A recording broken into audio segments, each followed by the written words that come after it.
सुबह से घर में खामोशी पसरी हुई थी। घर में सब लोग उठ चुके थे, लेकिन किसी ने किसी से कोई बात तक नहीं की। सब चुप थे। आखिर बोले तो बोले क्या? कल रात जो कुछ हुआ सब उसी के सदमे में थे।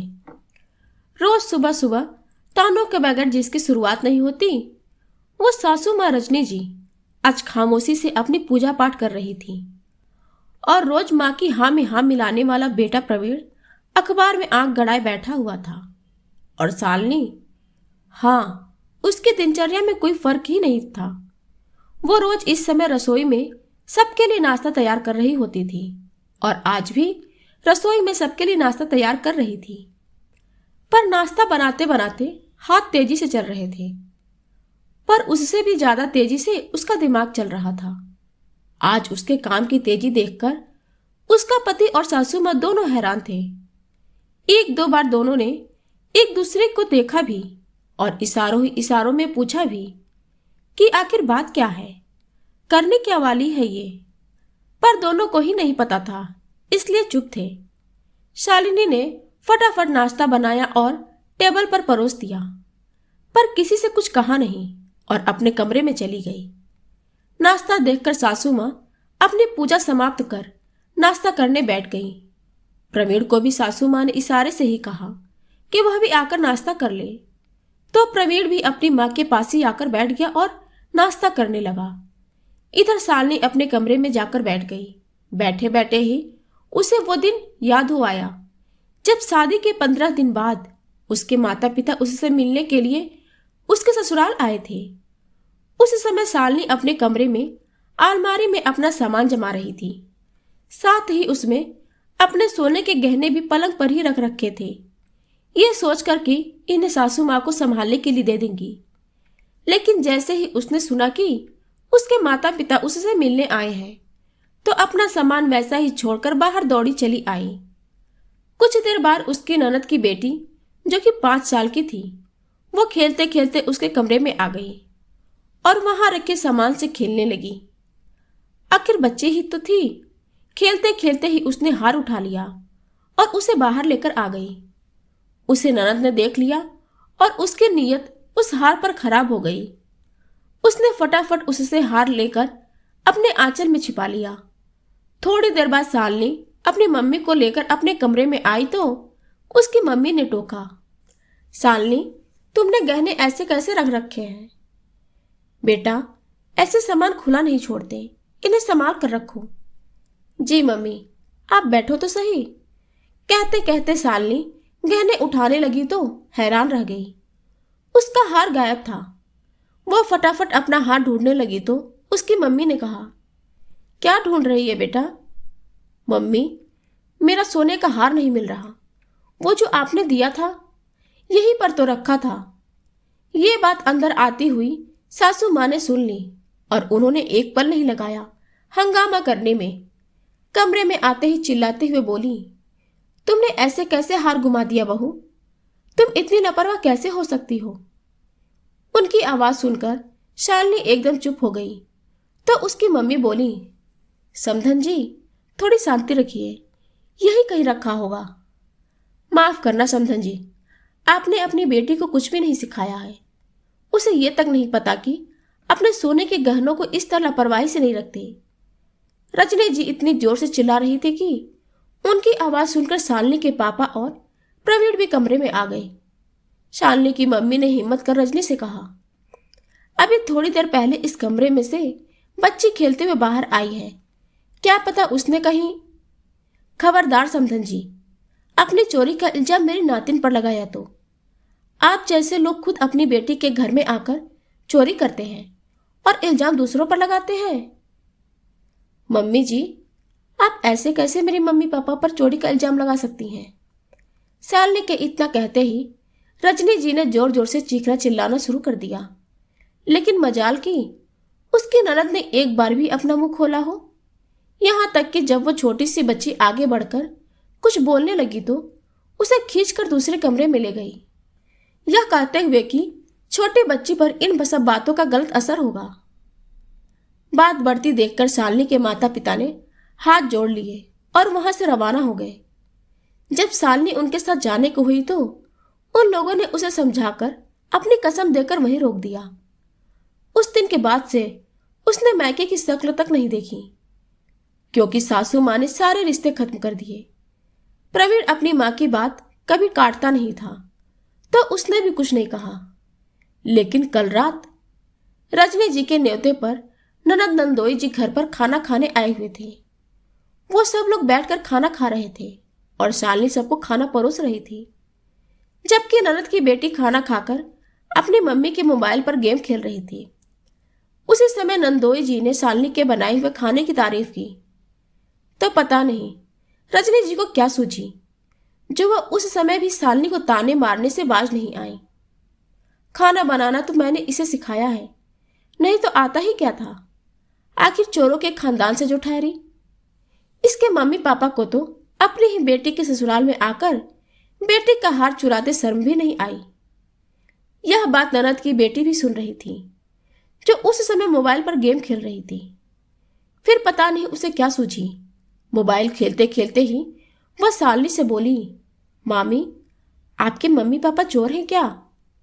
छोटी सी बच्ची की बात शालिनी के दिल में तीर की तरह चुभी, पर सासू माँ हंसते हुए बोली, और नहीं तो क्या, इसके मम्मी पापा चोर ही तो हैं, जो बेटी का सोने का हार चुरा ले गए। लोग बेटियों को हार देते हैं और इसके माता पिता बेटियों का हार चुराते हैं। कहते कहते वो हंसने लगी। पर यहां ननद की बेटी कुछ सोचते सोचते अपनी मम्मी की फोटो मोबाइल गैलरी से निकालकर शालिनी के पास आकर बोली, पर मामी, मेरी नानी ने तो कितना सुंदर हार दिया है मेरी मम्मी को, देखो तो। कहते हुए उसने मोबाइल शालिनी के सामने कर दिया। उस फोटो में ननद के गले में जो हार था उसे देखकर शालिनी चौंक गई। ये तो उसका ही हार था। उसने गुस्से से ननद की तरफ देखा तो उसके मुंह का निवाला मुंह में ही अटक कर रह गया। समझ गई कि बेटी ने वो फोटो ही दिखाई है जिसमें उसने शालिनी का हार पहन रखा है। उसने मोबाइल लेकर अपनी सासू माँ को दिखाते हुए कहा, यह हार जीजी के पास कैसे आया सासू माँ? यह तो मेरा हार है। उस हार को देखते ही सासू माँ की भी सिट्टी पिट्टी गुम हो गई। सच में वो शालिनी का ही हार था। उन्होंने निगाह उठाकर अपनी बेटी की तरफ देखा, लेकिन उससे पहले नंदोई जी ने मोबाइल लेकर उस फोटो को देखा तो कहा, अरे मम्मी जी, ये तो आपने प्रवीण की शादी के तोहफे के तौर पर उसे दिया था ना। माफ करना नंदोई जी, ये मेरा हार है और ये वही हार है जिसके पीछे मेरे माता पिता को चोर साबित किया गया। सुनकर सबकी बोलती बंद हो गई। ननद निगाह उठाकर देख भी नहीं पाई। आज किसी से कुछ कहते नहीं बन रहा था। सब चुप थे। अपने दामाद के सामने आखिर कहते तो कहते क्या। लेकिन शालिनी ने जमकर अपने ननद को सुनाया और इसी बात पर कल रात से सासू माँ गुस्से में है। कुछ सोचकर शालिनी उठी और अलमारी में से अपने कपड़े निकालने लगी। इधर अभी दोनों माँ बेटे अपना नाश्ता करके उठे ही थे कि शालिनी अपने कमरे में से आई। कपड़े चेंज कर लिए थे और हाथ में एक बैग था, शायद कहीं जा रही थी। उसे देखकर प्रवीण ने पूछा, कहाँ जा रही हो तुम? उसके बाद सुनकर शालिनी ने एक नजर प्रवीण की तरफ देखा, बैग साइड में रखा और नाश्ते की टेबल पर आकर बैठ गई। एक प्लेट में खुद के लिए नाश्ता लिया और नाश्ता करने लगी। सासू माँ ने फिर इशारे से प्रवीण को पूछने के लिए कहा। कल रात के हादसे के बाद से ही सासू माँ शालिनी से बात नहीं कर रही थी, क्योंकि शालिनी ने उनकी बेटी को अच्छा खासा सुना दिया था। शायद अच्छा खासा नहीं, सच कह दिया था। और सच हमेशा कड़वा होता है, जो लोगों को पचता नहीं।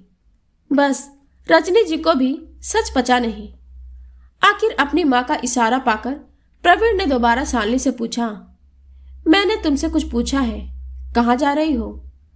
नाश्ता करते करते ही शालिनी ने बिना नजर उठाए कहा, मैं अपने मायके जा रही हूँ।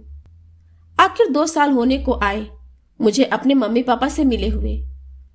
उसकी बात सुनकर रजनी जी तिल मिला गई। सुबह से बात ना करने वाली सासू माँ बोली, अच्छा, उनसे तो हमने सारे नाश्ते खत्म कर लिए, फिर क्यों जा रही? रिश्ता आपने खत्म किया है, मैंने नहीं। उन्होंने मुझे जन्म दिया है, पाल पोस कर बड़ा किया है। मैं अपने माता पिता के घर जरूर जाऊंगी। आज शालिनी ने पहली बार रजनी जी का विरोध किया था, जिसे वह बर्दाश्त नहीं कर पाई और वह गुस्से में आ गई। शालिनी के ठीक सामने जाकर खड़ी होकर चिल्लाते हुए बोली, आज बड़ा प्यार आ रहा है अपने माँ बाप पर, उनके लिए हमसे लड़ने को तैयार हो गई। भूल मत, तुझे पूरी जिंदगी इस घर में बितानी है। और याद रखना, अगर तुम गई उन चोरों के घर तो फिर लौटकर मत आना। अपने माता पिता के लिए चोर शब्द सुनते ही शालिनी के तन बदन में आग सी लग गई। नाश्ता करते करते ही टेबल पर हाथ जोर से मारते हुए खड़ी हुई और रजनी जी के बराबर चिल्लाते हुए बोली, चिल्लाइए मत, आपके बराबर चिल्लाना मुझे भी आता है। आपकी हिम्मत कैसे हुई मेरे माता पिता के बारे में इस तरह की बात करने की? चोर वो नहीं है, चोर आपकी बेटी है।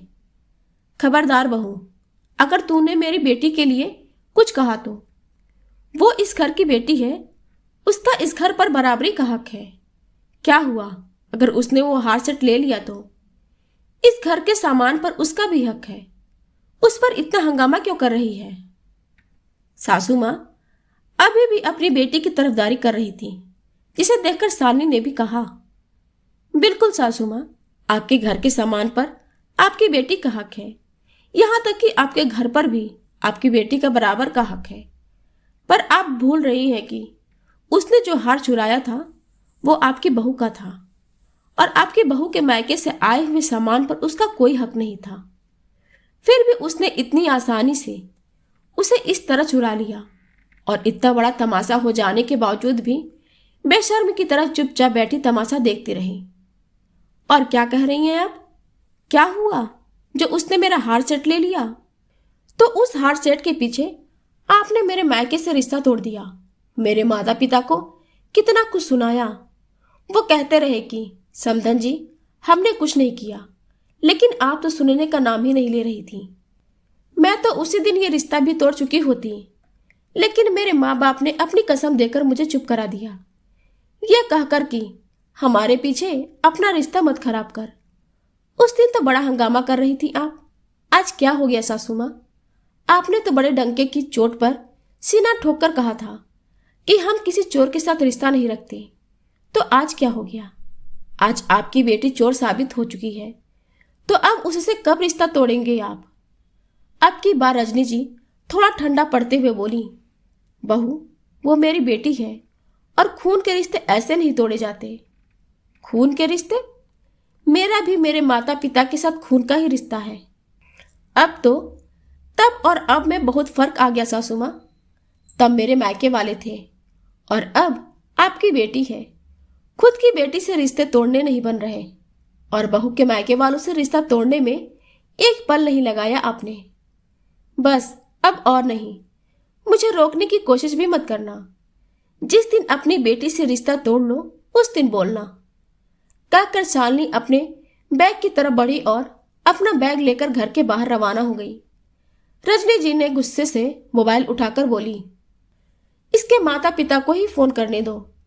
जब दो चार खरी खोटी सुनेंगे ना तो अपने आप ही अपनी बेटी को अपने घर आने से रोक देंगे। कहते कहते उन्होंने प्रवीण की तरफ देखा तो प्रवीण ने भी हाथ जोड़ लिए। माफ करो माँ, मैं उस दिन भी कुछ नहीं बोला था, आज भी कुछ नहीं बोलूंगा। यहां शालिनी गलत नहीं है, आप अपनी बेटी के बारे में सुन नहीं पा रही हैं, जबकि असल में चोरी उसने ही की थी। तो शालिनी से कैसे उम्मीद करें कि अपने माता पिता का अपमान सहकर वो चुप रह जाएगी। माँ भगवान के लिए अपना बुढ़ापा मत खराब करो। कहकर प्रवीण अपने कमरे में चला गया।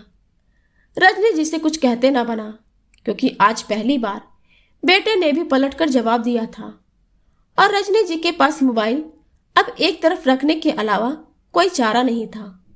फिर मिलेंगे दोस्तों नई कहानी के साथ।